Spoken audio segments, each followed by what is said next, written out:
town, paint peeling off them old brick signs. Folks work hard, keep their heads down, trying to hold on to better times. Used to leave your door unlocked at night. Now everybody's got a camera on. Still got faith if we get it right, we can fix what's gone wrong. Ain't about talk, ain't about show. It's about the way we live, the way we know. Let's get back to dirt roads, back to porch lights. Neighbors standing up when it ain't polite. Cold beer, hot true stars up above. A little less noise and a whole lot of love. Red, white, blue ain't a trend we chase. It's sweat on your shirt and calloused hands grace. If we're gonna stand, we don't stand apart. We got it.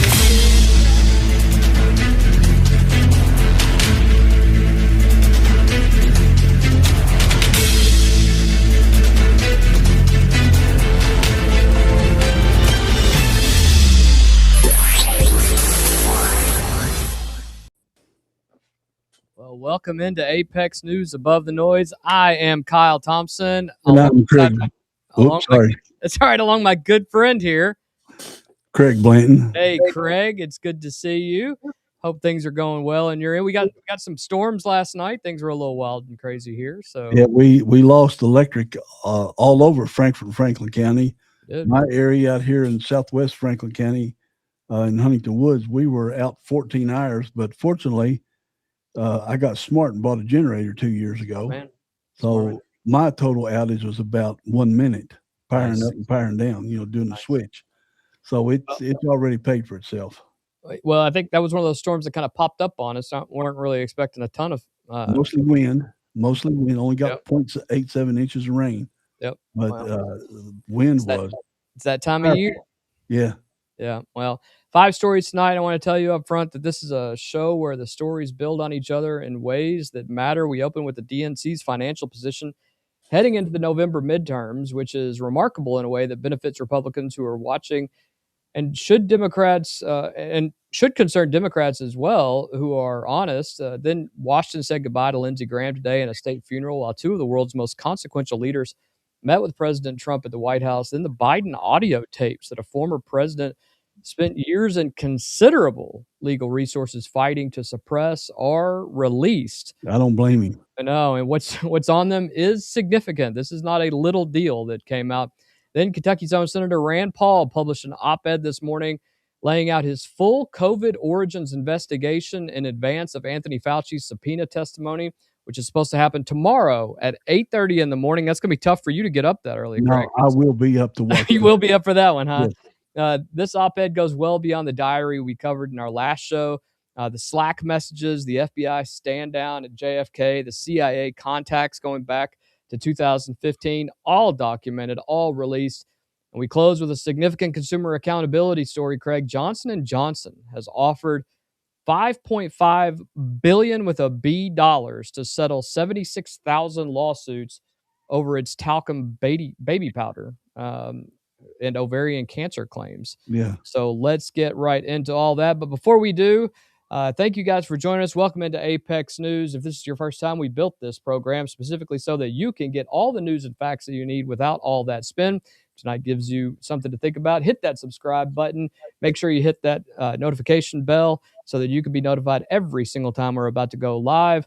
Share it with someone who needs to be above the noise as well. So let's get right into it. Let me pop in real quick. Sure. Are we going to just mention the UK thing that just happened? Yeah, we have some breaking news that just came out right now. I'm happy to go ahead and talk about that right now. It appears from UK, they have just released this statement about Pat Biondo. After much thought, I have made the decision to leave UK. Pat Biondo is the general manager of the University of Kentucky football team.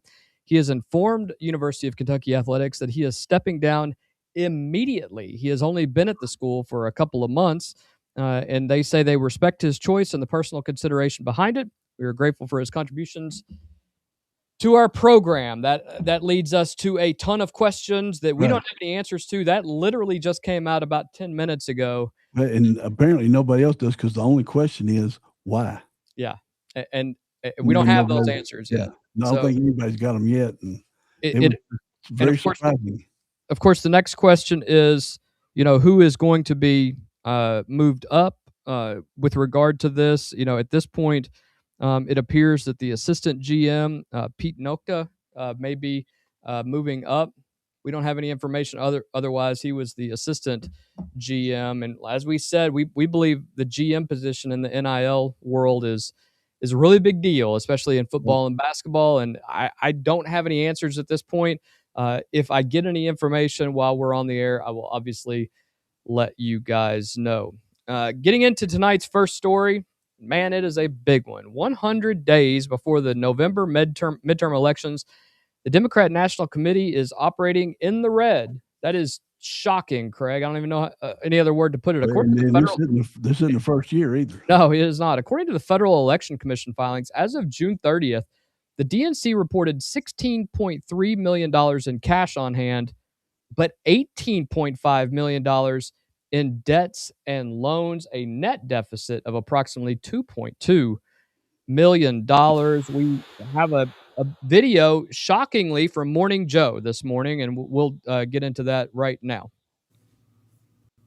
So look great. We move now from things making a lot of money to things losing a lot of money. At 7 minutes past the top of the hour, there is new reporting This has to be a morning DNC story. on the dire financial situation. What was that comment? That snide comment right there. I mean, all she said is talking about something losing money, and Joe says this has to be about the DNC. He's been anti-Democrat all of a sudden the last couple months, but yeah. I mean, he has such split personalities on this. We'll go from here. The Democratic National Committee, now less than 100 days until the midterm elections. The New York Times reports the Democratic Party is so short on cash that leaders are asking vendors not to send bills until after the midterm elections. The paper spoke to 3 people briefed on the move who called it a bookkeeping maneuver. The paper highlights a cash disparity between the two parties, noting that President Trump controls a $400 million super PAC. The Republican National Committee is sitting on nearly $130 million, while the DNC is $2 million in debt. The news outlet also. Yeah, I can stop. I was just checking to see. Okay. Let me fire it back up. Has new reporting on the DNC putting its physical headquarters up for Collateral last year in order to obtain a $15 million line of. Did you hear his exasperation when she said that they're putting it up at the DNC headquarters as collateral? He was so put out by that statement. Where did this money go? Where did all these little dollar donors that every Democrat brags about? And, you and I have talked about this. We've noticed the DNC started losing money when they shut down USAID. Yeah, and for those of you who don't know how this little rigmarole worked, essentially USAID, these are facts. We're just telling you what the facts are. It's been shown USAID would have pet projects that would be going to different cities, individuals, parties. Then the money that this is taxpayer dollar would then go from USAID then back into the DNC coffers. So essentially your tax dollars were funding these pet projects and then turning around. And USAID is not all overseas. So what I mean by that is you could have a Haiti mission here, helping, people in Haiti, but all of their headquarters and everything else is located here in the United States. So all that money then goes into this particular location. Let's say it's in Miami. Then they spend some of that money for their own, administrative costs and things like that. But then those organizations are then turning around and writing checks that go directly back into the DNC. And it's been happening for 50 years. Right. And now that USAID has been cut off and Act Blue is under a microscope at this point. Because of money. Yeah, because of Michigan donations. Right. So this is just so pathetic. Invest in off-year elections. This is so pathetic. So pathetic. Ooh. I'll tell you. Also reports that in a peak of frustration earlier this month, Martin threw his phone at the desk of a junior aide while upbraiding the person. What is it with Democrats and throwing crap at their underlings? The main U.S. Senate Right. candidate throws a water bottle at a female colleague. Yeah. And now their leaders throwing a phone at a young person. The phone tossing incident resulted in a formal complaint to the DNC's HR department. None of the people the Times spoke to witnessed the encounter, and there was some dispute over how aggressively the phone was tossed. See, that's the key. How aggressively was the phone tossed? What does it matter? Really in Why the was the weeds phone this deep, tossed? as Mr. Martin was said to have thrown the phone at the desk rather than at the aide. Okay. Oh my God. First of all, John Heilman, I'm going to you because I know you saw Tropic Thunder. Who knew the DNC would pick Les Grossman as their as Now, I know you don't get that reference, Craig. Oh yeah, I do. Yeah. Do you? I watched it. Yeah. You watched Les Grossman on Tropic Thunder? Yeah, it was funny. Oh movie. my gosh, I stand corrected and am shocked. I will keep it playing. He is Tom Cruise in Tropic Thunder.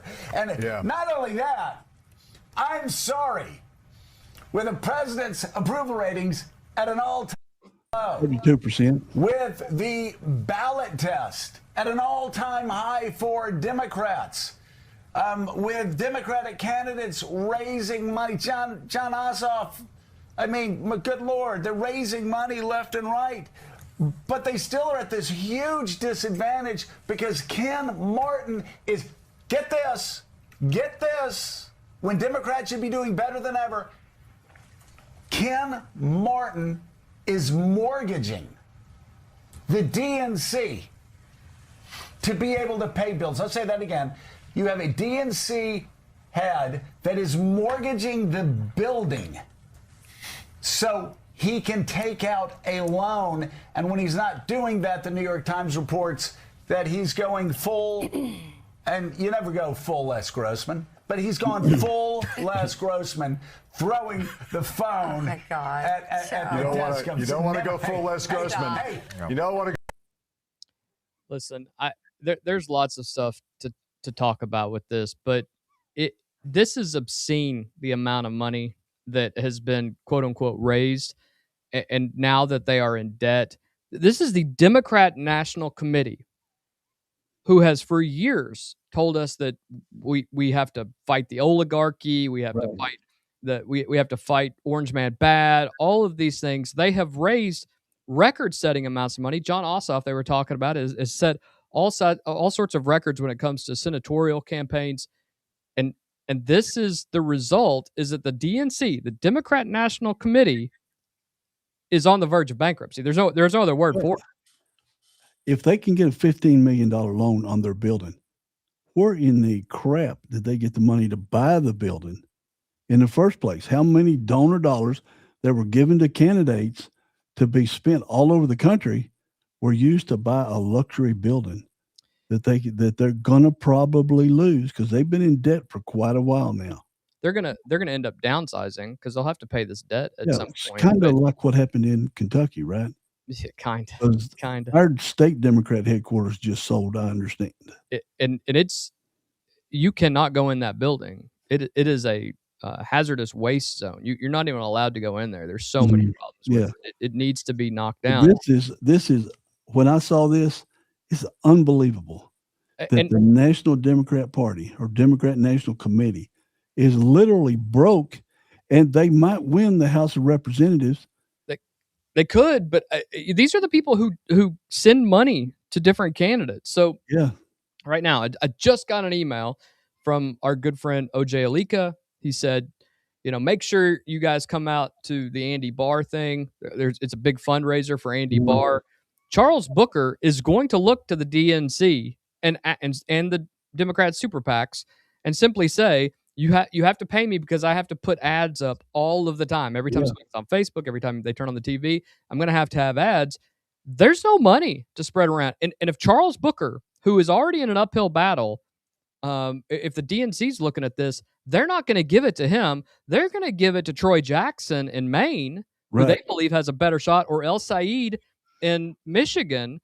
And so the Charles Bookers of the world are not going to get any money. They're going to be in a world of hurt because of this. Yeah. It's bad news for him, in the Democrats, the Republican stronghold state, deep red state.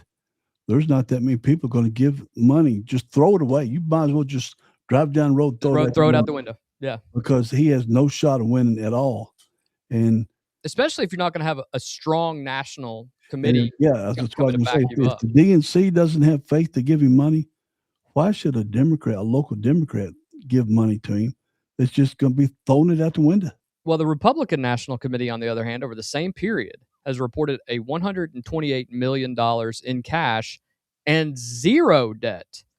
President Trump's super PAC has approximately $400 million in it. And the super PAC, he's not running again, right? Yeah. So when he leaves, that PAC is going to go to Republicans who are running for these House he's probably handing money out right, or that PAC is probably handing money out right now. And they're getting ready to.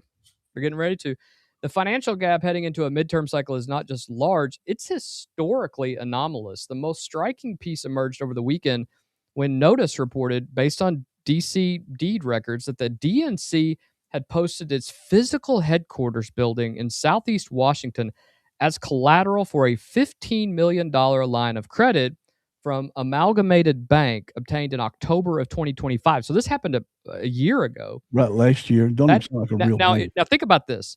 If that $15 million note is one that they owe right now, what kind of trouble were they in? Well, they didn't have no money last year either. Right. And they took that note out. And, of course, if you wanted to find out about it, you really had to just run across it accidentally. Yeah, they never told anybody this. Because the news didn't cover it. Now, of course, it was the flip side. They'd been all over saying the Republicans Party broke and they're having to. Can you imagine what MS Now or whatever they call they'd themselves be freaking now? out. Yeah, and I was trying to find the value of that building. I'm going to have to go to Grok or something. Well, that $15 million loan is the largest off-year credit line in DNC history. The DNC did not explicitly declare the building as collateral in its monthly or loan-related FEC filings. Isn't that what Trump got in trouble for? Yeah, that's the one thing they gave him a bunch of felonies for, right? Not reporting things on your credit lines. Yeah, it's ridiculous. But Ilhan Omar got away with it, so right. In which she went from $85,000 to $30 million, and then back to $85,000. That was a typographical error. She's down back down to $95,000. Yeah, they messed it up by $30 million. Let's see. The taxable assessed value is $15.7 million. So they 100% collateralized that building. Yeah, to the hilt. To the hilt. Yeah, it's gone. DNC officers were then asked, this is crazy, to sign NDAs before attending a finance meeting. DNC Chair Ken Martin reportedly threw his phone at an aide's desk in frustration. He's only been there for a year and a half. And that's a young person. An aide's a young person. Yeah, volunteer working for free. Yeah, and faced an HR complaint because of it. And the DNC will not be making its traditional transfers to the Democratic Congressional Campaign Committee or the Democratic Senatorial Campaign Committee this cycle at all. None. When you ain't got no money, you're negative. This is unprecedented. Yeah. It's unprecedented. Well, and then to ask the vendors, are you going to go to the vendor part? Is that coming up? I'm going to come up. Okay, I won't say nothing. Go ahead. That means that the House and the Senate campaign arms that actually run competitive races are not going to be receiving any money. The Charles Bookers of the world are not going to get any money. Any money that comes in is going to go to the competitive races, and they don't have any right now. So at this point, and then the other aspect of this is that they ask the vendors not to bill them until the end of the election cycle. That sounds like Obama's prison tire. Yeah, that he still owes millions of dollars on that probably they'll never pay. Well, let me ask you this, Craig. But I can't go in the hole in my business. Have you ever asked your vendors, listen, can you not send me a bill this month? What would your vendors do? Because I know what my vendors would do. They laugh at me. They cut me off, and that's why when the bill hits us today, it's in the mail that afternoon. That's right. In their good graces. Go. You owe it. You owe it. It's a debt. And what is this teaching everyone who's watching this? Do debts not matter anymore? Not in a socialist world. Running the country. Not in a socialist world, they don't matter. Well, there you go. People always said, socialism works until you run out of everybody else's money. Yep. They've run out of their money, and then they ran out of the USAID money, which is everybody else's money, and now they're in trouble. Yep. So it all came to fruition. It's just amazing that they have. This is a good word. I was flabbergasted when I saw they were still in the negative from last year. Yeah. And I think I asked you on a text, Yep. Have they paid off or will they pay off? I was talking to somebody. What about Kamala Harris? She's still $20 million in the hole. $20 million in the hole. Where's that coming from? I thought the DNC was going to pay for it, but obviously and she's considering running again. What the heck, man? When you're a socialist, money doesn't matter. That's right. As long as I have other people's money. Yeah. My take on this, the DNC's financial situation is both more and less alarming than it sounds, depending on what you're measuring. On the less alarming side, Martin is right. The $270 million raised as an opposition party without the White House is a real achievement. On the more alarming side, however, they spent $7.25 million more than they took in. They have mortgaged their building. They're not making transfers to the campaign committees. And the Republican advantage is $110 million in available cash. One party does a very good job of keeping their financial affairs in order. Fiscal responsibility. And one party is a fiscal wreck. Who do you want running your government? I understand that you may have some social priorities that you want to get in there, but it's not going to matter if there's no money. Well, it's everything's free except when it's time to pay up. Like Mondani, the free groceries. Remember that? Yeah. Now he's gonna run 30% less than what 30% less. Yeah, they're not free. They're not free. They're 30% less than retail price, not wholesale price. Retail. Right. And in grocery stores, it's about 1 to 2% markup. Yeah, it's between 1 and 2. It's no more than 2. So, but he's going to drop it 30% less. Too. Yeah, in all businesses, retail, everything. Walmart's at 1 or 2%. Target's 1 or 2%. But this is it's such a disaster. And for the news media, the national mainstream media to not cover this is it's horrible. Yeah, it shows more and more they're in bed like this. They're in bed together. I am shocked that came from MS Now and from Morning Joe. I give you on this show we give kudos where kudos are due. Yeah, good on Morning Joe for actually bringing that information on there. I know that's weird to say they should be reporting the news, but this is a big deal, and clearly it's not a big enough deal for the mainstream media to ever really care about it. But good on them for at least doing it. This is a big deal. I'm telling you this. We already said that we thought that the Senate was over, and we believe that even if Maine is up in the air, you're going to have your 50 plus 1. The Senate's done with. Now, even our good friend John, who was on the other day, and you agreed with him, and I tend to agree with him as well. Some of these House seats that are going to be close, and they need that money to be able to campaign. It's not going to be there. Oh, in a campaign, in a midterm election year where you should easily walk into power, at least in the House and probably the Senate. Historically proven. It's historically proven. It's historically proven. The 2-year cycle of the president, the other party takes over. Yeah, and you should easily win the Senate. Not going to win the Senate. You should easily take over the House. I think it's in question, and I think that may be slowly going bye too. And if they do get it, it's not going to be by a blue tsunami or whatever they like to call it. There's not going to be any upsets. You may have 5 or 6. They won't have no money to spend to make the upset happen where a Democrat's 3 or 4 points behind and they need that last spending in that last week. It's not going to be there. So can you imagine the conversations in these Democrat headquarters across the country when this story broke? Can you imagine? I mean, if I'm in Charles Booker's campaign meetings right now, his finance meetings, I'm not going to get paid. I'm toast.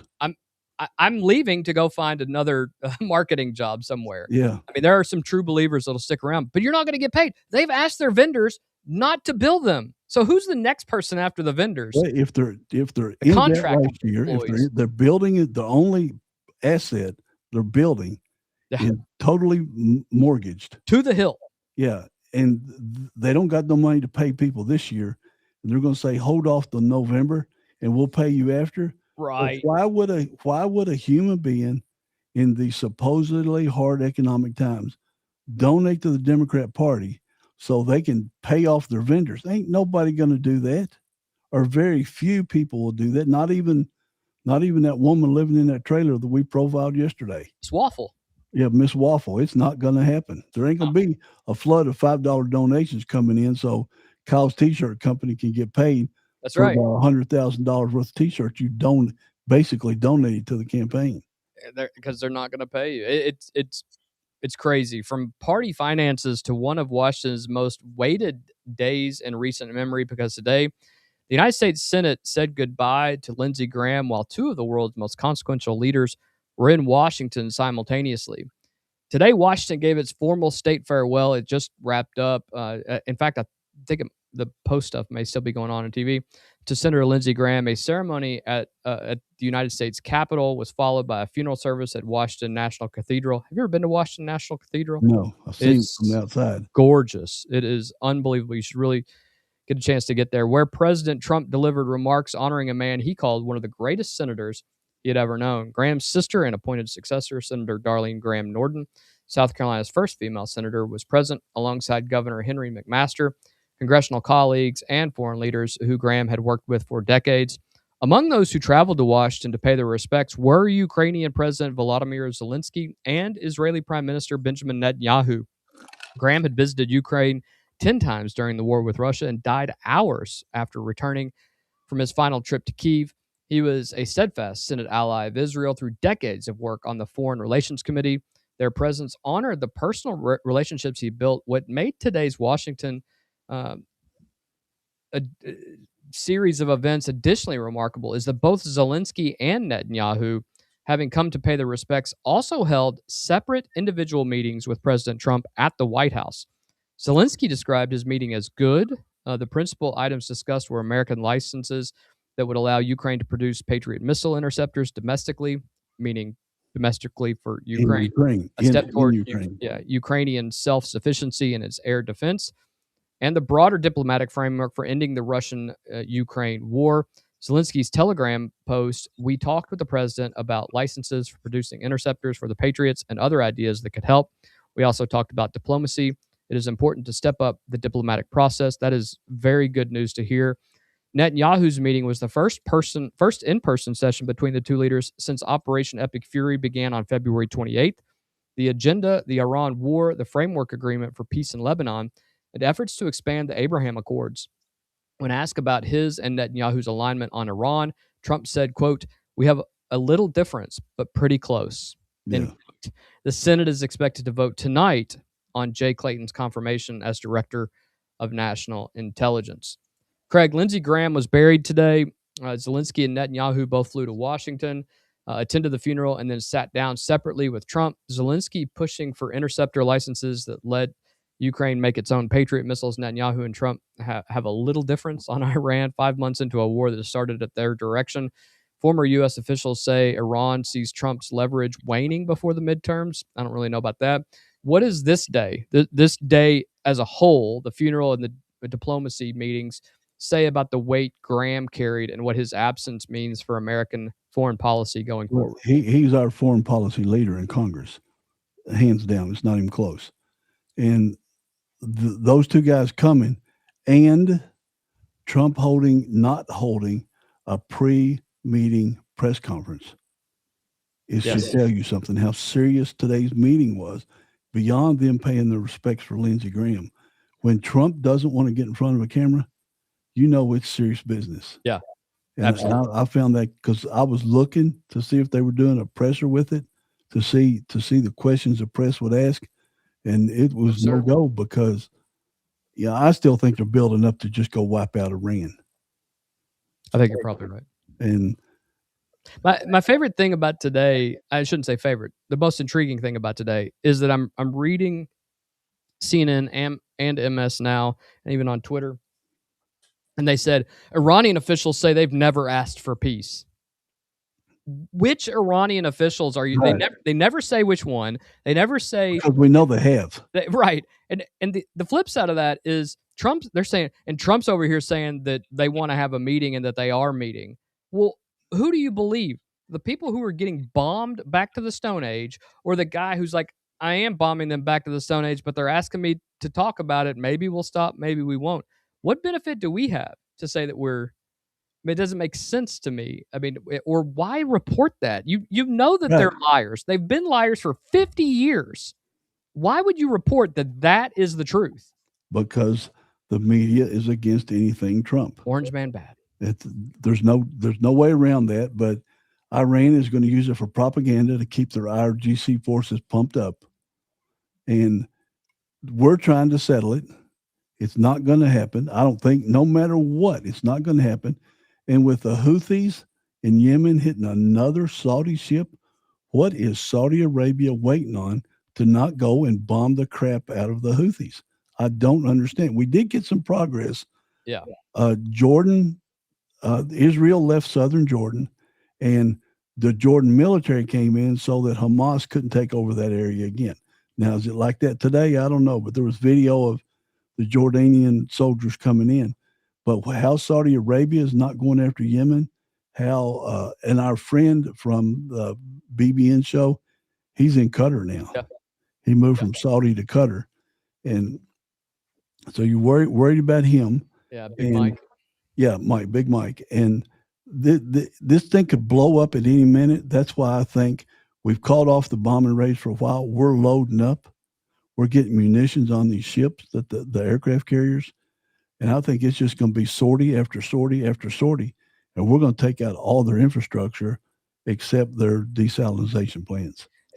Interestingly, today, a New York Times article came out, I believe, that said that Russia made a comment. Again, another nation, you can't, everything with a grain of salt. Yeah. They essentially said that that they have more missiles now than the West does, and that they're in a better position militarily. Russia said that? Yeah, Russia said that. Putin said that. What a joke. You can't beat a bunch of farmers. Right. In essentially an air and ground war. Yeah. You can't beat a bunch of farmers in a meat grinder right now, and you're flexing? I mean, come on, dude. I saw an article this morning that for every Ukrainian soldier killed, 8 Russian soldiers are killed. And, you hear Trump keep touting 35,000 humans are dying a month, and it's got to stop. They've run out of guys in the Russian prisons to send out. They're scooping up kids off the streets. We've seen those videos. And North Korea is no longer sending their soldiers out, but because those 11,000 guys got wiped out in 2 weeks. Vaporized in a week. Yeah. So I'm telling you, I'm hoping Ukraine takes over Russia. All they got to do is take over Moscow. I would have never thought that 5 years ago that would have been a possibility. If they invade Moscow, then they take over, because the east of Moscow, there's nothing. It's just wide open. There's little cities and stuff. But they take over Moscow, and that's the end of it. Nobody has ever captured Russia or Moscow. We know that historically, because of the winters, but now because of the way things are, and because of the way that technology is, the longer you let a country, it's like in basketball. Yeah, the longer you let a team stick around in a game you should win, they got a shot to it. They start believing that they can win, and a lot of times they do. It's exactly what happens in war.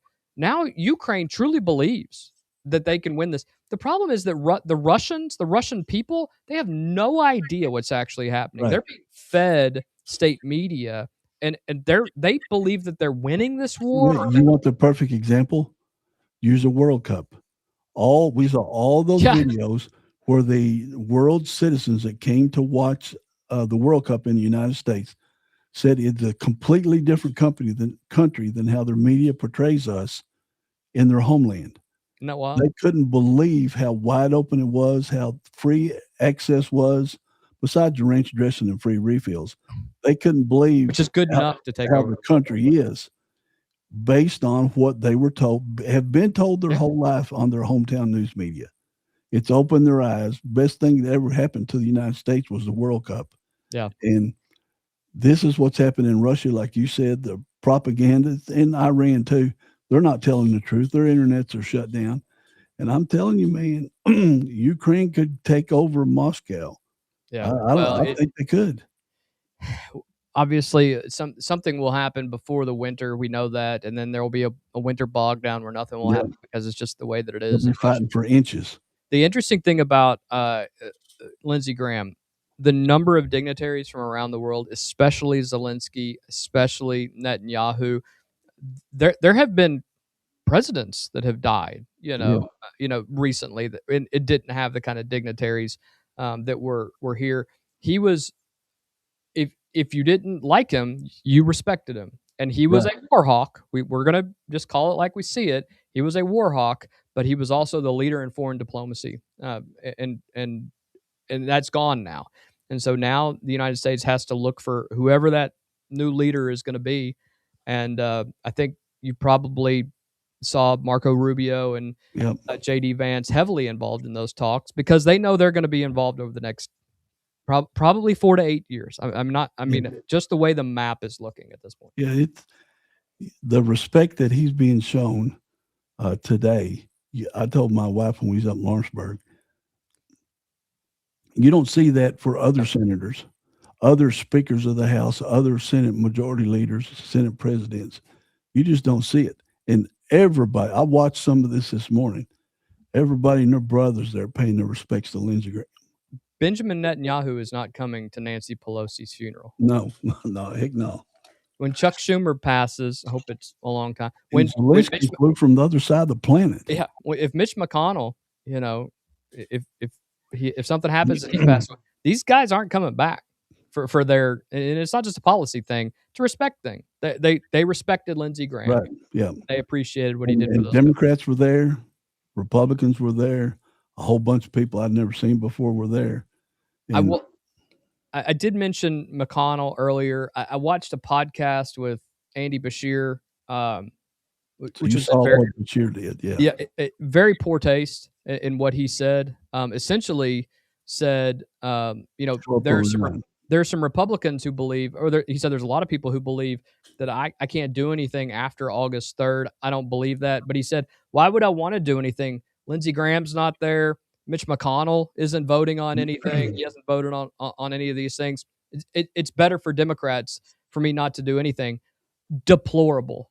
Disgusting. Well, disgusting. He sent another letter and said, I need to see you live or resign. Yeah. When has a Republican ever said that too? There's been just as many Democrats disappear from the scene. We even had our defense secretary disappear for a surgery, and he didn't bother telling President Biden he was gone. And fortunately, nothing bad went on to where's he at? Where's Lloyd Austin at? Yeah. I think that the hypocrisy in what he said in sending a letter saying we deserve better, and then to go on a podcast, a Democrat podcast, and say, why should I do anything? It's better for the people of Kentucky to not have a senator if he's a Republican at this point. Disgusting. Yeah. Andy Bashir, I've applauded you on here when you've done good things, but I'm telling you right now, saying that in any medium, absolutely deplorable, disgusting human thing to say. And if you're going to represent the people of Kentucky and use us as a scapegoat for sending your little letters to Mitch McConnell's team, then step up and actually represent us. Don't say we're better off not having a Republican as a senator. It does tip your hand, though. He realizes that they're not winning that Senate seat. Yeah. So that's why he wouldn't call it, because he knows that they wouldn't win it. Yeah. But if it'd been anybody else, you're sick and in the hospital, you cut people some slack, you give them some grace. And we've said, why doesn't McConnell pick up his iPhone and say, hello, Kentucky, I'm alive. Y'all have a good day. It's 20 seconds. That's all he's got to do. It's probably and listen, I'm not defending McConnell or his team. It's probably the poorest PR team. We've said many times. Yeah, many times. He could go live on a short 10-second recording. That's all he's got to do. Yeah. And then we got proof of life. And if he's looks as good as he does with his button-down shirts that are tucked in while he's in the hospital, then you can do a 20-second. You can blast him after the fact when he gets out, if he gets out. But this idea that we're better off because McConnell's missing votes. Well, And that's the Democrat thing. They don't vote for people no more. They just pick them. yeah, that's right. So That's it doesn't absolutely right. matter that I don't know how many, votes that McConnell got off the top of my head this last election, but it was the majority of Kentucky, and he's there to represent all of Kentucky Since 1984. Yeah. So The man has received more votes in his time than any other person combined in the Kentucky. history of the Commonwealth of Kentucky. Yep. By far. Yep. Not even close. So And had more power than anybody. brought a lot of money to this state. Yeah. Did a lot of things. Anyway, from the cathedral to the courtroom, where recordings that a former president spent 2 years and significant legal resources trying to suppress were finally released. And what's on them is worth your time, everybody. Roughly 70 hours of audio recordings that former President Joe Biden fought for 2 years to keep private were released after a federal appeals court ruled against him on July 20th. The Oversight Project, a conservative nonprofit that sued to compel the release, made them available to CBS News.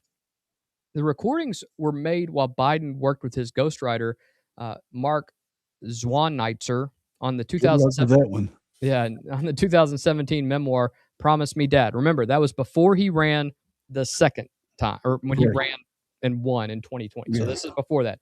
And the name of that 2017 memoir was Promise Me Dad. Biden received an $8 million advance for the book. He is now preparing a sequel. I can't wait. I'll buy it right when I buy Andy Bashir's book that is coming out later in September. Okay. Can I borrow a copy? Yes, it will. Okay. You'll have to pay me for it, though. I'm paying so much. Biden's inflation, I can't afford to buy it. That's right. The tapes were first referenced by special counsel Robert Hur in his February 2024 report on Biden's handling of classified documents. Hur had found classified material at Biden's home dating back to his time as vice president, but declined to recommend charges because a jury would likely view Biden as a, quote, sympathetic, well-meaning elderly man with a poor memory. In 3 different places at his house. Yeah. But remember, Wide they were open. right by that prized Corvette, right? Yeah, they were in the garage and in 2 other places in his house. Yeah. On the tapes, Biden tells his ghostwriter, quote, some of this may be classified, so be careful. I'm not sure. It's not marked classified, but, end quote. At another point, he says, the next thing I have here is, this is classified. In an October 2016 recording, he says, I have extensive notes over this period of time. They didn't know I have this, end quote. Hur's investigation had found that Biden showed his ghostwriter classified notes from a National Security Council meeting of the Obama administration when Biden was 75 years old. No classified material was ever alleged to be in the published book. We want to make sure we're clear about that. Biden had previously told reporters directly, I did not share classified information. I did not share it with my ghostwriter, end quote. What the tapes show is that in the recording sessions themselves, Biden acknowledged out loud that some of what he was discussing with the ghostwriter may have been and was classified while he was discussing it. There is also the cognitive picture, because Hur came out and said he's just a well-meaning old man with bad memory. Right. Yeah. But this was 5 years before he ever ran for office the second time and won. So this is 7 years before Hur even did that follow-up investigation when they found that information on those classified documents. And what is almost inconceivable, if I could quote one of my favorite movies, what is inconceivable is that in 2015, 2016, he's sharing classified materials and classified information with a ghostwriter, someone who does not have top secret clearance, just a writer. And then to turn around and send a SWAT team to Mar-a-Lago looking for classified documents is the peak of hypocrisy when it comes to this administration. Yeah, going through Melania's underwear drawer. And then setting up the pictures and making it look like they found all this classified material, which wasn't the case. They laid out that paperwork. Yeah. Like I used to lay out the money at the sheriff's office where they captured drug dealer money. Yeah. It was for the photo effect it was totally for the news media. It is utterly. Well, let me ask you this. Why would you put top secret information on the floor and let the news media take pictures of it and they don't blur it out? It's How top secret well, was it really? and then come to find out that some of the things they took pictures of were not top secret. They just Right. put top secret labels on these Right. things, and we were supposed to believe that. The DOJ under you can say whatever you want about the DOJ under President Trump. It holds not a candle to what Right. what The most Ray weaponized and DOJ. Comey and those guys were doing. The most weaponized DOJ in the history of the United States. By far, hands down, not even close. And thank God Merrick Garland did not become a Supreme Court justice. God, Can you imagine? No, I cannot. It was Just everybody associated with Trump would be in prison for life. Of course, it probably face a firing squad. In one of the recordings, Biden loses his train of thought at one point, saying, "All right, what was I going to ask you? Something else? Oh gosh, I can't think of anything else." The White House disputed Hur's characterization of Biden's cognitive state for years. The tapes allow people to hear for themselves. That I think is the interesting conundrum, here, because the White House, Jen Psaki and others after her, they all said things like, "This is Joe Scarborough said he was cogent. He's the most cogent that he's ever been. He was not cogent. Anybody who says he was cogent is fooling themselves.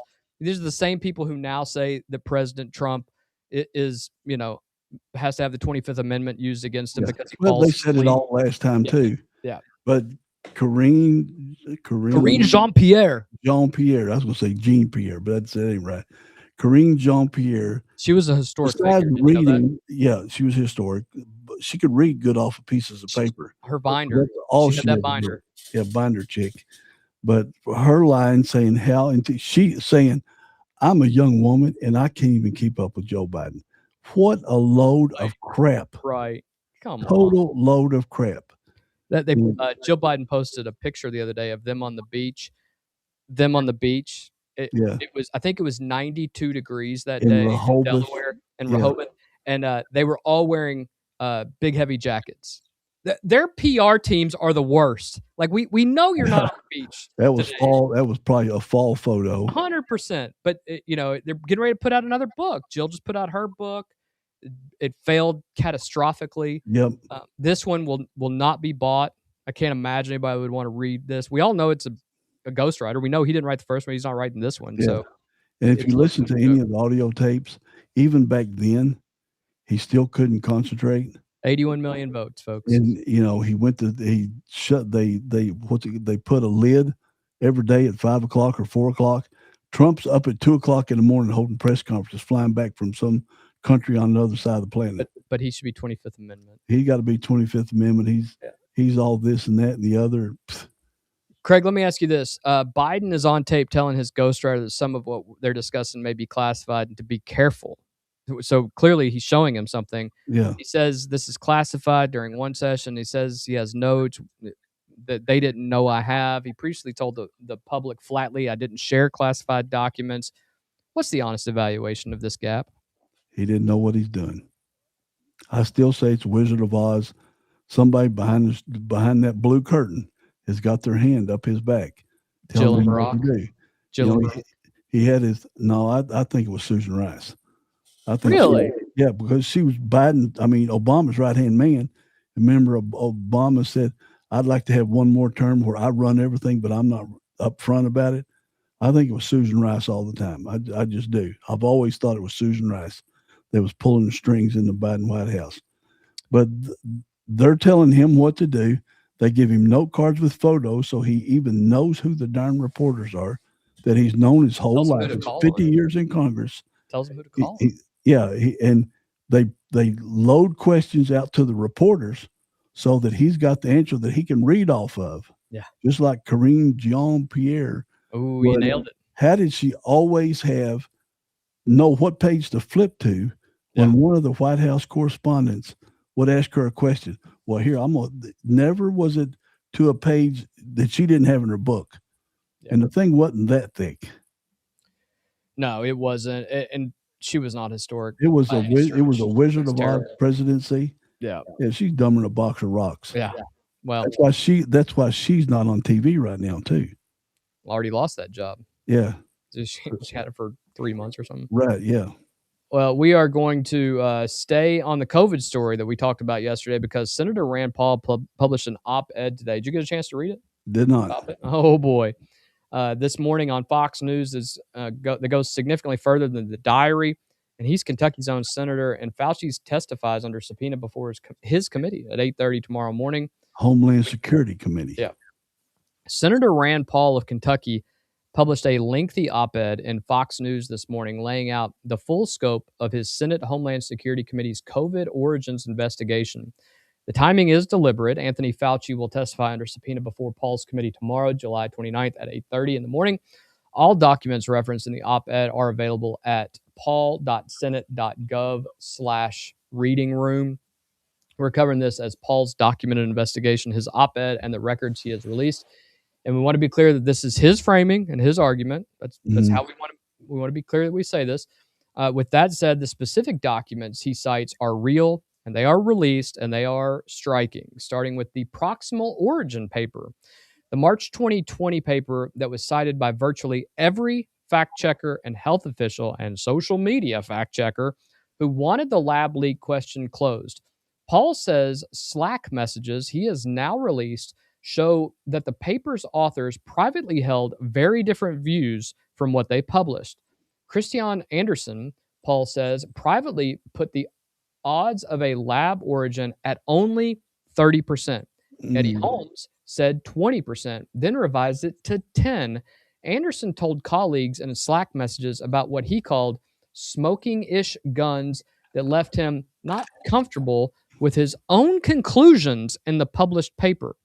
This is in March of 2020. Right.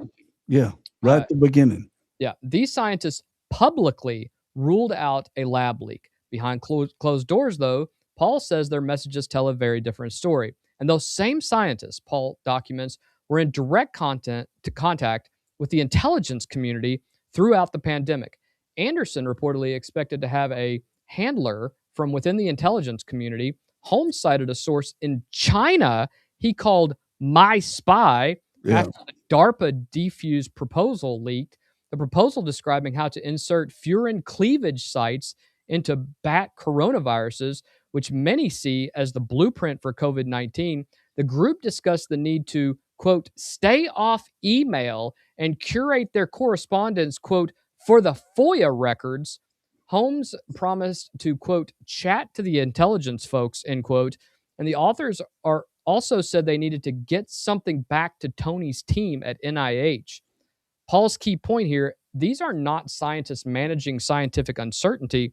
This is, in his own characterization, and I think you and I will agree, coordinated narrative management with intelligence community involvement. And that is scary as hell, Craig. I don't have any other way of putting it. Right. Well, that's why they go down as the worst administration and the worst cover-up in American history. There is no doubt about it. That's the worst cover-up we've ever seen. And let me be clear. You and I will fully acknowledge President Trump was president at the time in 2020 when this happened. However, the entire intelligence community and everyone at the National Institute of Health were telling him things that weren't true. In fact, they were keeping certain information out of his daily briefings. Right. And they also kept it out of Biden's. They kept it out of Biden's as well. They continued that practice to control the narrative. Yep. And so anybody who says, yeah, but Trump was in charge when all this, he messed all this up. They were lying to you all. Every time Trump got up there and said, we're going to let Tony come up and talk. And he got up there and he spouted off things because he's the doctor in charge. And he said, trust the science, trust me. I'm the head doctor in charge. Yep. And we're all scratching our head going, 6 feet? That doesn't really make any sense, but okay, whatever. It was made up. This is what happens. Well, and Fauci denied that he's the one that made the 6 foot rule. You know, that every store in America bought those stickers and put them down and stay away. And hell, I did it too. I stayed away from everybody. Hardly left the house for that whole year till I figured out it was a bunch. It wasn't a scam because a lot of people died. It was a psyop. It was a government cover up, And then I think it was a Anthony Fauci CYA, cover my ass effort, because stuff started leaking out. And every time it leaked out, they would shoot it down. They would try to run that person for leaking down. That's when they started shutting down Twitter and Facebook accounts right and left for us. Even people in Frankfort that were sharing information, not writing it themselves, but sharing it from somebody else, they got banned from Facebook for Jennifer Mays. Yeah. And, very famously locally, was sharing things. Eric is still banned off of Twitter. Yeah. From 5 years ago. So, it's the worst thing to ever happen. And I keep going back to this. The media is not doing their job. They are not doing the truth. Just they are covering for the Democrat Party. Yeah. Do your job. Quit sharing national secrets for only if it hurts Republicans. But quit sharing just so you can get those clicks, get those likes. Yeah, they got to have them. But maybe Morning Joe, maybe he's going back to being a Republican again. I don't know, or somebody would come. I have whiplash from all of the times he switches. Bill Maher has definitely turned the corner. He's in National Democrats have. He's definitely in that group of national Democrats who are saying, my vote is up for, my vote is in play. And I think that's Joe Rogan, the biggest podcast on the planet. Rogan is, people get on Joe Rogan. Joe Rogan is not a Trump sycophant. In fact, he's kind of jumped on Trump even recently. Right, that's your typical person. That's what he should do, though. Right. That's your average person should question anything that comes out of a politician's mouth. Conservative, Democrat, socialist, what? Question it. You use your logic skills. Don't just and people say, "Oh, you just eat up what MAGA says." That's what you're doing on the other side too. Right. And in a much worse scenario. I'm being lectured to by people who have no scientific, background, because they're saying, "Well, Tony Fauci said that this is, what was happening." The op-ed goes well beyond the Slack messages. Paul says his investigation has uncovered records showing that Fauci's ties to the national security apparatus goes back, get this, to 2003, when he reviewed a National Intelligence Council paper on SARS threats.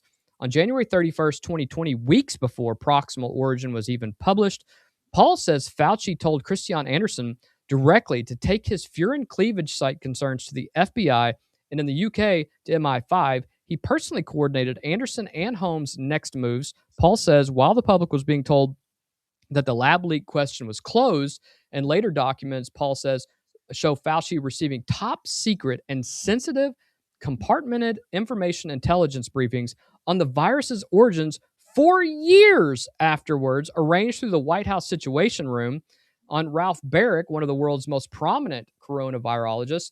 Paul says records he has obtained through the CIA and the Office of the Director of National Intelligence reached out to Baric in 2015, years before the pandemic, to discuss coronavirus evolution. In January 2020, Paul says Baric briefed the ODNI's classified biological sciences expert groups and raises the possibility, get this, of a lab origin, weeks before that theory was publicly ridiculed. Baric, Paul says, sat for a voluntary transcribed interview with his committee staff and confirmed that the furin cleavage site work described in the DARPA Diffuse proposal was to be conducted by him. Then there's Peter Daszak. This guy's a piece of work. Yep. Paul says documents he has obtained show that Customs and Border Protection flagged Daszak as an extremely high person of interest before his return from the WHO's Origins investigation in February 2021, citing 15 plus years of collaboration with the Wuhan Institute of Virology and his role funneling NIH money toward gain-of-function research. CBP, Paul says, built a formal action plan to search Daszak's belongings when he landed.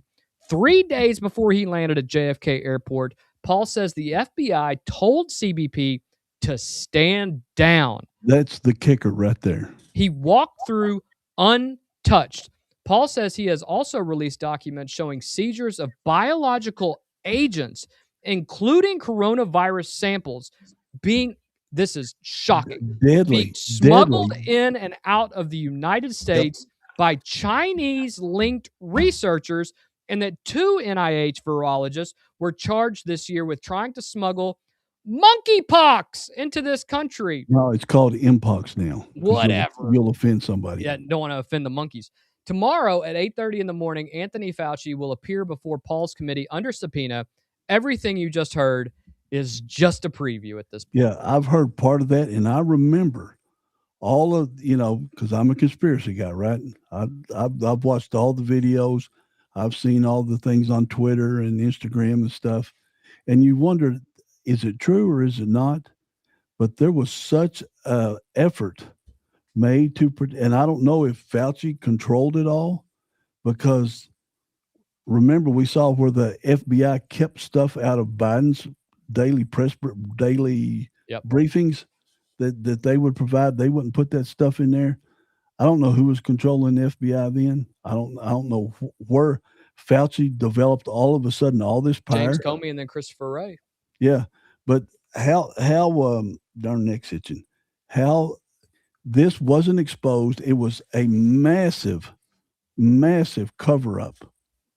That I don't know if more people would have died without the cover up, but I don't know if less would have died. We didn't have the information, the whole truth, to make our own decision as Americans. They just made crap up. This is the same as a guy lighting the fire and then coming in and saying he's here to put the fire out, but he's the only one who knows how to put the fire out. So listen to me and follow me. We're not going to go directly where the flames are. We're going to go all the way in the back and try to, put it out by, and remember the ones that we talked about yesterday that were run off because they did not believe what Fauci was spitting out to the press. But listen, NIH has been funding gain of research for decades. Why? Why in the hell are you doing that? And then when you find out the NIH is funding the gain of function research at the Wuhan lab, where this started, in China, then you find out that it was potentially released by Chinese spies and released from the lab and then brought over and then potentially tried to bring over monkeypox as well. Yep. You're telling me that, Anthony Fauci, he should be praised for this? No, Anthony Fauci should be in prison for the rest of his life. And I realize the man's in his 80s. I don't care. I don't care either. I genuinely believe he is at the root of the entire coronavirus, COVID-19 disaster that we went through. It's a precursor to biological warfare. It's a precursor to Bill Gates saying the planet is overpopulated. It's almost like it was a false flag to try to see what you could get with Bill Gates wants to reduce the population of the planet because he said the planet can't afford it. Well, how do you do it? You can't have war all over the place because you'll destroy the infrastructure. Well, you play around with a virus that'll kill 10% of the people. Yeah. And then when it's time for a Spanish flu kind of thing to kick up. Well, they tried the hantavirus and nobody gave a crap. Yeah. So I think they're kind of like, well, we got to blew that one. People got to pay attention to this stuff because our government, I understand why people don't trust our government. We're no better than third world countries. I agree. Keep so much stuff from Americans, and it's not the government. I mean, it is the government, but the media chooses for us. Just like when they didn't carry Trump's speech the other day, the three networks, CNN and MS Now, didn't carry they decided, their C-suite people decided what America should see. That ain't how it's supposed to work. They broadcast the thing on their free airwaves, and then we decide whether Trump's a load of crap or a box of rocks or whatever you want to say. But give us the opportunity to make the decision. Don't have a bunch of multimillionaires or billionaires sitting in an office somewhere saying, we don't like Trump, we don't like his policies, so we're not going to show his speeches anymore. I don't, and that's the thing. I can't. I can't imagine a world in which Fox News said, we're not going to show President Obama's speech. Right. Because we don't like what he's going to say. I don't recall them doing can't that, imagine. Or No. Biden. They I don't should. recall. Fox News showed that catastrophe of a speech that he had with the Marines on each side of him, Yeah. the blood red behind it. Right. Fox News covered that. That was all that was a war on conservatives and Republicans. That's all that speech was. Yeah.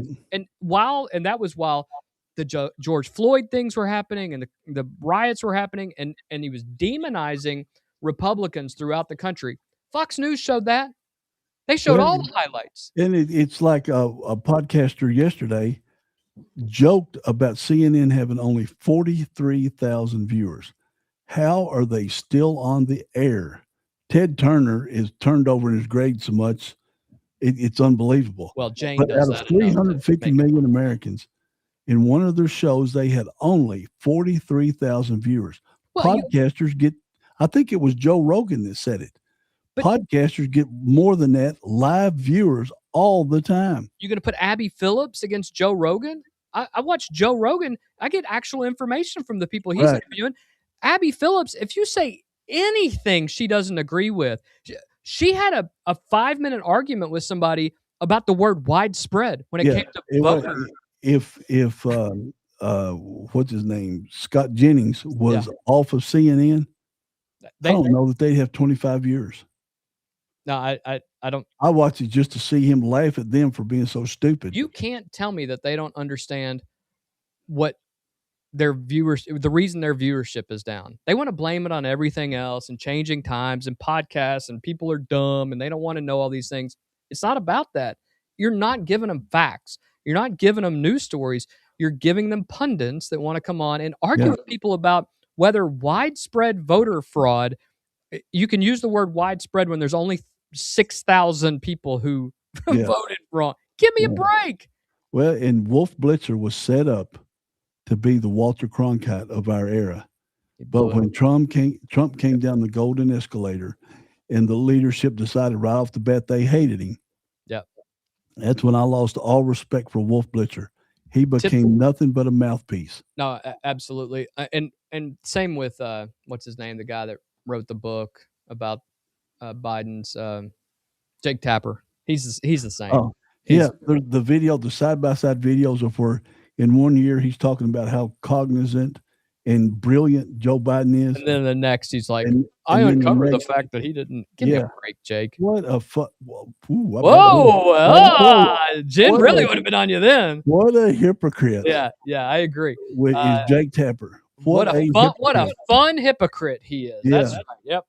One thing we have to point out, because it does have a Kentucky bent to it, prior to his testimony, Jamie Comer, our congressman from the 1st District in Kentucky, said today that Biden's pardon will not shield Fauci if he lies to Congress tomorrow. Yep. So I fully expect, and I think you might agree with me on this, he's not going to answer anything. He's not even going to give his dumb answers that he used to give because he knew he was going to get that pardon. If they ask him his name, he'll say, I'm going to take the 5th. I would plead the 5th. Yeah. He'll look down, read the statement that his lawyers have given him. And he'll do that. But you know what? I'd keep asking him. Asking him. I'd take the 5 minutes for every Republican senator, because the Democrats will say, thank you for all you did. You're an American hero, sir. You saved the planet and all that. But I would just take the 5 minutes. Is Brandon Gill going to be one of them asking questions tomorrow? I mean, Rand Paul will not. Well, it's just the Senate. It's just the Senate committee. That's right. Senate. Now, every now and then they'll have a House leader, but yeah, I'm sure they'll be in the gallery or have their people there. Comer could call him up. Comer could, and he's turned down Comer as well. And Comer said that he will eventually subpoena him. I believe what you'll see tomorrow is you will have a couple of senators, maybe Hawley or others, who will come in and say they'll ask some questions. But I think you'll see some other guys actually relinquish their time to Paul. To Rand Paul. Right. And I think Rand Paul's going to just go after him. Like we've seen him back in 2022 when he went after him. Tomorrow it's going to be way And way bigger. will Democrats show up tomorrow? Listen, I'm saying this right now.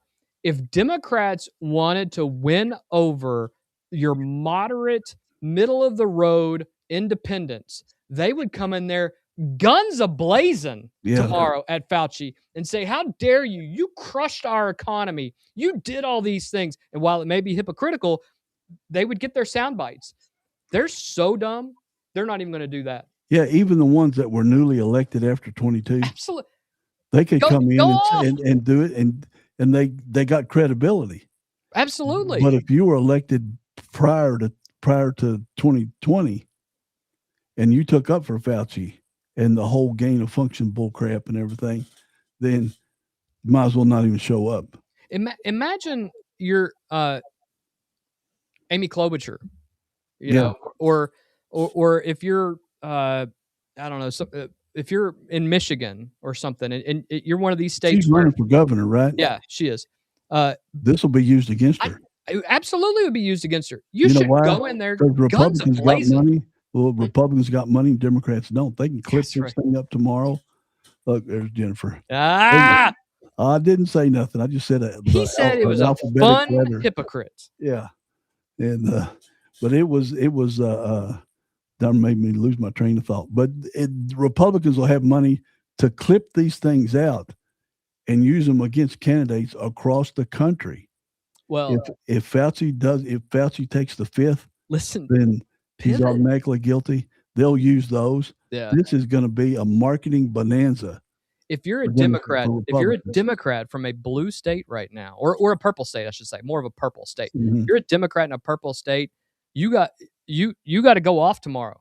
You got to. I mean, this is your one shot to say, look, I realize that things were wrong and that, you know, he did these things. Let him be the scapegoat. They won't, but that's exactly what you want. You know, it's very interesting, and we've talked about this. Kentucky is the center of the political universe right now. You know, they really are. You know, Andy Beshear, I know you still believe, even though the poll numbers are what they are, that you believe in a year and a half he's going to be up on that stage. I still do believe that Andy Beshear will. Last one. The others will kill themselves. Yeah, and Senator Paul obviously is going to be the senior senator from Kentucky. This is his show tomorrow. Yep. Jamie Comer is probably odds-on favorite to win the governor's race in Kentucky if he announces. He's in the second most powerful position in the House. Oversight. He's already in the second most powerful position in the House. This is Kentuckians and those from the bluegrass state. We got J.D. Vance families, and you got J.D. Vance's family from here. Our good friend I mentioned earlier, O.J. Olika, he is a rising star that will very likely have a good shot at a state role this time and probably run for a federal position coming up. All these things are happening because Kentucky is that state that is very, very involved. Jen, I don't know what you're talking about. He said fun hypocrite. I don't know what the problem is. Alvy also said I didn't get the shot and glad now I didn't. No telling what's in the shot you got. Entirely possible. Well, I failed. I readily admit. I took 3. I took this many. And I'll describe it. The first one was at the horse park. Yep. I went up there with my dad, stepmom, and my wife.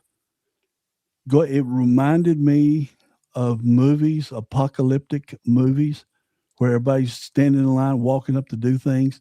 We went in there. The National Guard is everywhere. Yep. Soylent Green. It was like Soylent Green. It was great. Yeah. Everybody's walking. There you go. That's a good analogy. Yeah. And you're walking in there. The National Guard's telling you where to go. You know, they doing the arm waving thing. Yep. You go inside this great big room at the horse park, and there's all kinds of chairs. There's nurses and doctors, and everybody waits till the chair's open. Somebody goes by, talks to you for a second, and pop it in you. Then you wait 15 minutes to see if there's a reaction on the other side of the room. Right. And then you just leave yourself. I don't know what the hell was in that thing. And nobody does. And I'll tell you the quick story. We had ours. We did the first round. That was I still got my card, by the way. It's over there on my keyboard. Just in case you get stopped by somebody. Well, I just got it. So Jen and I had it done at the temporary courthouse. Remember they were doing it out there. So we did it at the temporary courthouse. and we went and we got him. We were fine. Went to dinner, no big deal.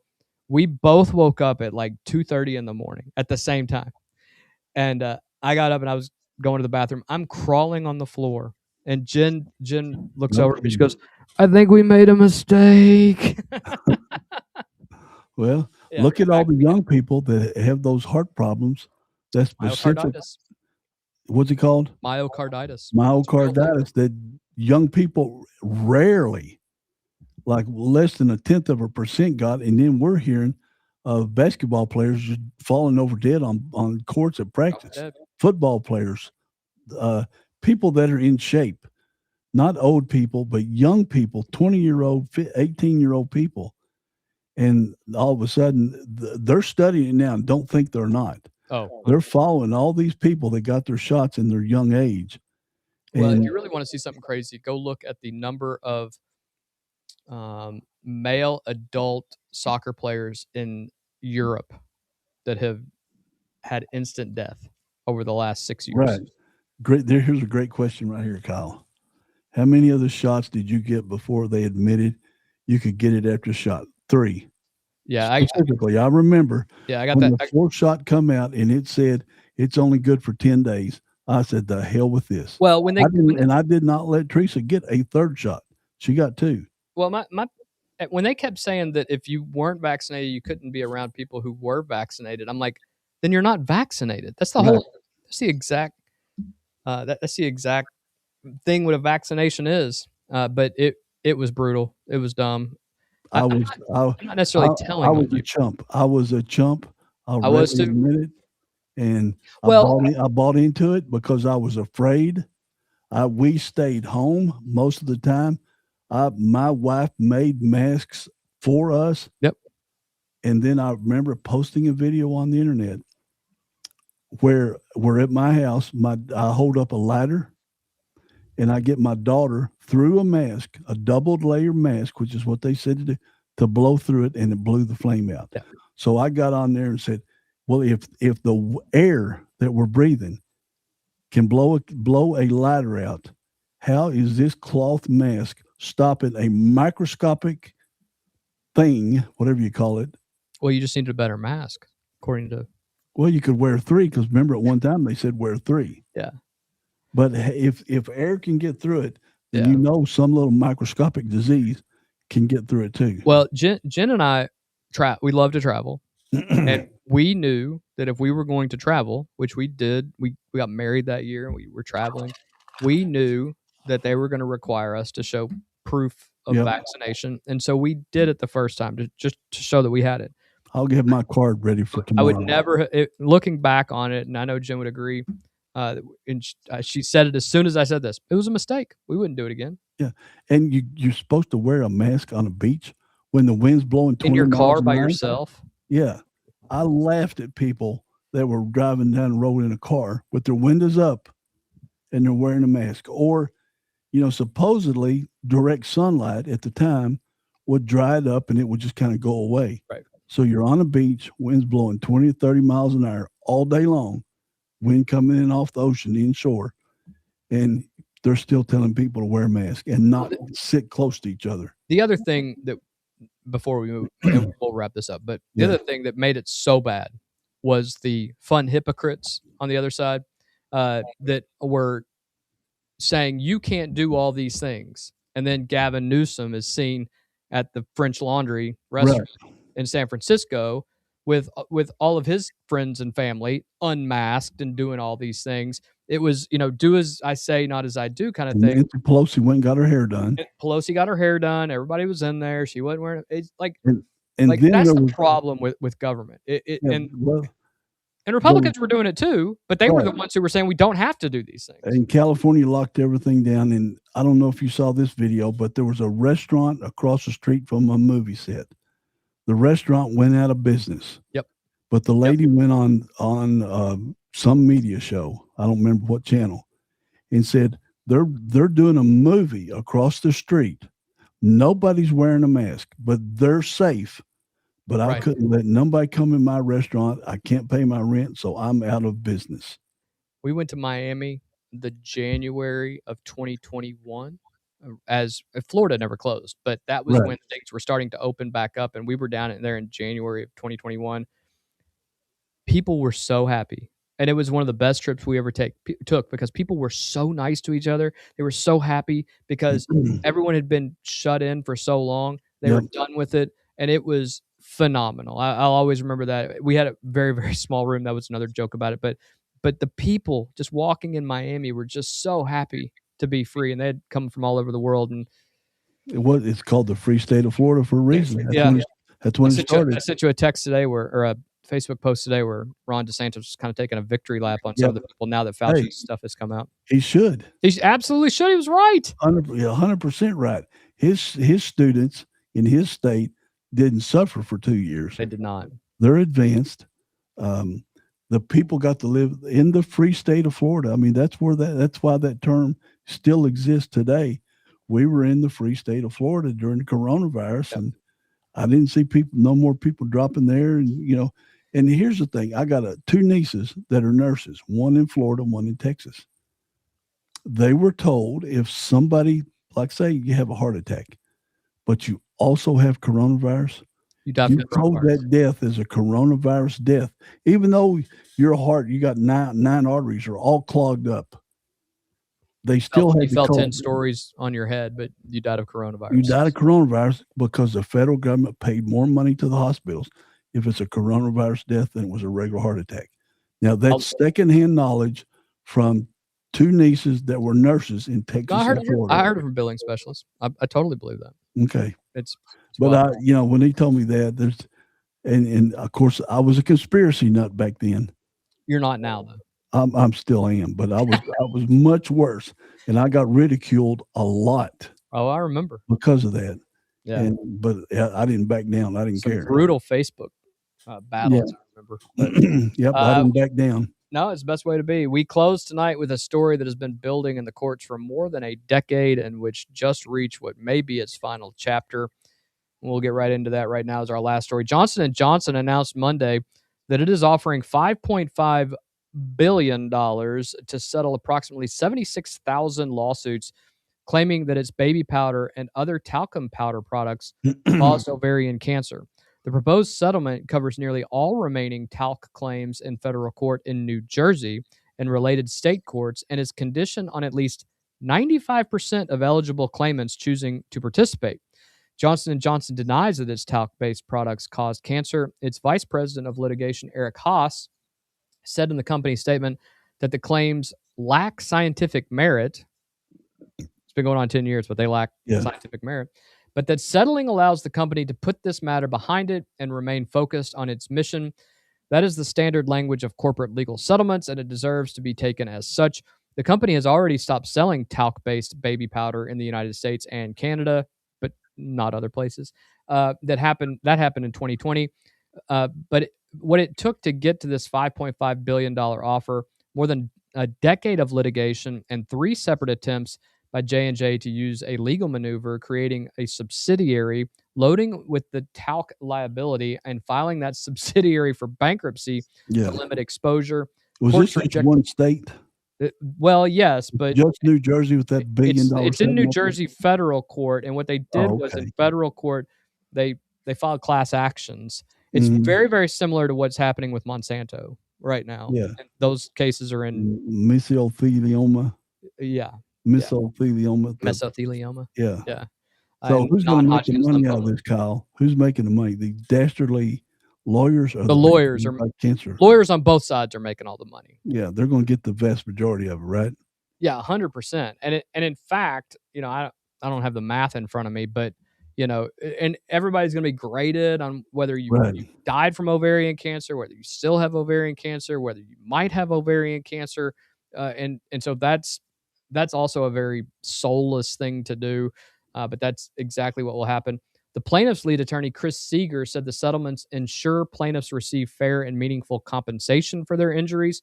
After more than a decade of protracted litigation and 3 failed bankruptcies, has left tens of thousands of women and their families waiting for too long for relief. J&J also faces a separate lawsuit in the United Kingdom involving approximately 3,000 claimants with a compensation estimate of more than $1.3 billion.